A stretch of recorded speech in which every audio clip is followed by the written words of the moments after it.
The book that judges the reader. I was taught that books are passive things. Ink, paper, memory preserved. That was before I learned of a book that reads back. It has no title on its cover, no author, no language of origin.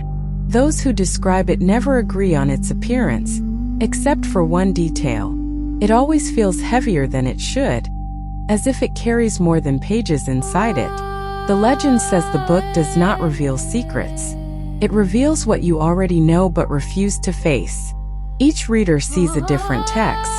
Not metaphors, not symbols. Confessions written in a handwriting that feels disturbingly familiar. A thief reads about generosity he never practiced. A priest reads about forgiveness he denied. A loving mother reads a single sentence that makes her close the book forever. Some readers scream. Some laugh briefly. Some are never seen again. Across centuries, the pattern remains unchanged. In a Benedictine abbey, a monk clawed his eyes out after reaching the 7th page.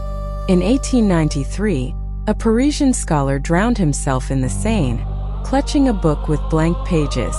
In 1976, a Cold War interrogator walked into the snow barefoot, whispering, "It knows why I sleep so well." The book always survives. It burns without charring. It sinks without getting wet. It disappears from locked rooms and reappears where moral certainty is weakest. Wars, plagues, collapsing empires. Moments when humanity tells itself comforting lies. That is when the book returns. They call it the judging book, not because it condemns, but because it refuses to accept excuses.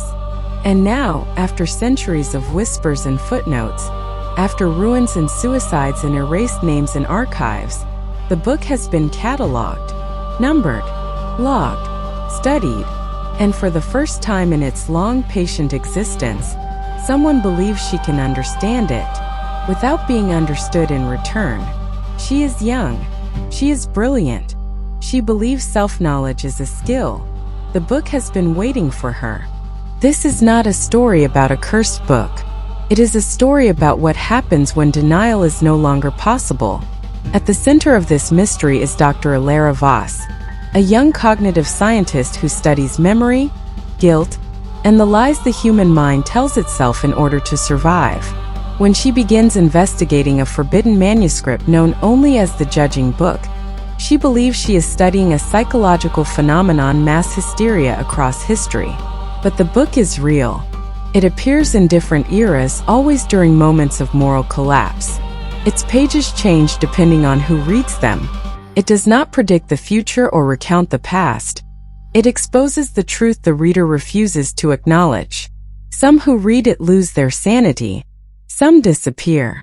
A few survive, forever altered. As Alara tracks down the last known possessors of the book and listens to their testimonies, she realizes the book is not judging good or evil. It is judging honesty.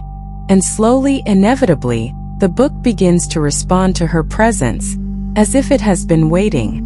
This is a story about guilt without punishment, truth without mercy, and a book that does not need to kill, because it removes the lies that make living possible. The archive beneath the university. I first heard about the book in a place where myths are supposed to die. The sublevel archive beneath the University of Leiden smelled of dust, antiseptic, and something older, the scent of paper that had survived too much history. This was where dangerous ideas were stored after they were stripped of superstition and labeled phenomena. That was how the judging book entered the system. No legends, no curses, just a file number, a carbon-dated binding, and a warning written in a hand that did not belong to the original cataloger. Do not read alone. The book rested inside a glass case, unremarkable at first glance. A dark leather cover cracked at the spine without title or symbol. No locks, no seals. It looked less like a forbidden object and more like something forgotten on purpose. I noticed the weight when the archivist lifted it. He was a thin man with careful movements, the kind who trusted rules more than people. His hands trembled as if the book were heavier than its dimensions allowed. Books shouldn't feel like this, he said quietly. It's not mass. It's resistance. When the case opened, the room felt smaller. Not colder. Not darker. Closer. I told myself it was suggestion, a known cognitive effect when expectations contaminate perception. I had lectured on it, published papers on it. I believed in it. Still, I did not touch the book. Instead, I studied the records. Across 8 centuries, the same pattern repeated. Witnesses describing text that changed after each reading. Pages that rearranged themselves when turned back. Ink that appeared only while being read, then faded into blankness. Most disturbing were the footnotes. Readers were not described as cursed or possessed. They were described as exhausted, as if something inside them had finally stopped holding. One phrase appeared again and again in testimonies separated by hundreds of years. It knew me before I opened it. That night, alone in my office, I reviewed the digitized scans. Every page was blank. And yet, for reasons I could not justify, I locked my door before continuing. The woman who closed the book, the first living reader, took 3 months to agree to meet me. Her name was Margaret Hale, 82 years old, former schoolteacher. No criminal record, no psychiatric history, no reason to matter to a myth that had consumed priests and generals alike. She lived on the edge of the Scottish coast, where the sea never stopped moving and silence felt earned. Margaret refused to let the book into her house. It doesn't like enclosed spaces, she said without humor. Or maybe I don't. We sat facing each other, the ocean breathing behind the windows. Her hands never stopped folding and unfolding a tissue, as if rehearsing a motion she had never completed. I didn't read it because I wanted answers, she began. I read it because I thought I had none left to hide. The book had appeared in her life 30 years earlier, left on a train seat no one else remembered being occupied.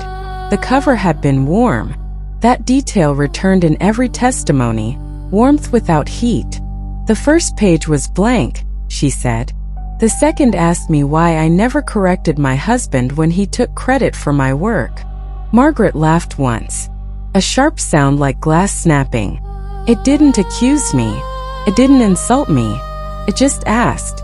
Each question was precise, gentle, impossible to escape. By page 7, the questions stopped being about choices. They became about relief. Why she had felt lighter when her sister died before discovering the truth. Why she never visited certain graves. Why silence had felt like mercy. I closed the book, Margaret whispered. Not because it was hurting me, but because it was right. She slid a photograph across the table. Her house burned to the foundation. The book survived, she said. I didn't want to. As I left, she stopped me. It isn't interested in bad people, Margaret said. It's interested in people who think they're done lying. That night, I dreamed of blank pages turning themselves. A pattern that should not exist. After Margaret Hale, I stopped pretending this was folklore. I built a timeline not of dates but of failures. The book appeared where belief systems cracked. During plagues when prayer failed. During wars when numbers replaced names. During trials where guilt was decided before testimony was heard. It never arrived at the beginning of disasters. It came after, when people had already justified what they had done. In a 14th century monastery, it surfaced months after the last body was buried. In Vienna, 1938, it appeared only after the trains were running on time. In Chile, 1974, it was found in an interrogation room after the screams stopped. Always late. Always patient. What disturbed me most was not the destruction left behind, but the consistency of language in the accounts. Different cultures. Different centuries. The same emotional vocabulary. Readers described not fear but recognition. Not terror but exposure. One soldier wrote that the book smelled like his childhood home. A judge claimed the ink formed letters only when he admitted silently that he enjoyed deciding fates. A nun reported that the margins filled with apologies she had never spoken. The final page was mentioned in nearly every record. No one could quote it, but they all described the same sensation, the feeling of standing before something that understood them completely and was no longer interested in explanations. Several readers disappeared immediately after reaching that page. Others lived long lives, hollowed but functional. One phrase from a 17th century physician's journal refused to leave me. The book does not punish. It simplifies. That was when I realized the danger. If the book was not supernatural judgment but an accelerant, a force that stripped away narrative and left only truth, then sanity depended on how much illusion a mind required to function. I stared at the empty scans on my screen. For the first time, I wondered whether my research had already been noticed, and whether the book, wherever it was, had begun preparing its questions. When the book turns toward you, I did not plan to read the book. That is the lie I still catch myself rehearsing. The request came as a formality, a procedural gap in the archive system. The book had been moved for conservation, logged out, then logged back in by no one whose name matched the schedule. No cameras recorded the transfer. No alarms triggered.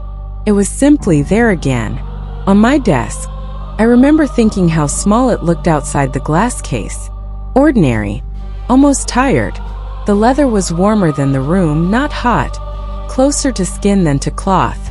I told myself I would open it the way a surgeon opens a body, professionally, without curiosity.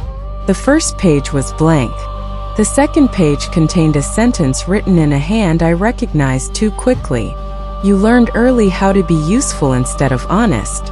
My breath caught, not because it was cruel but because it was efficient. The pages did not turn unless I touched them. They did not glow. They did not whisper.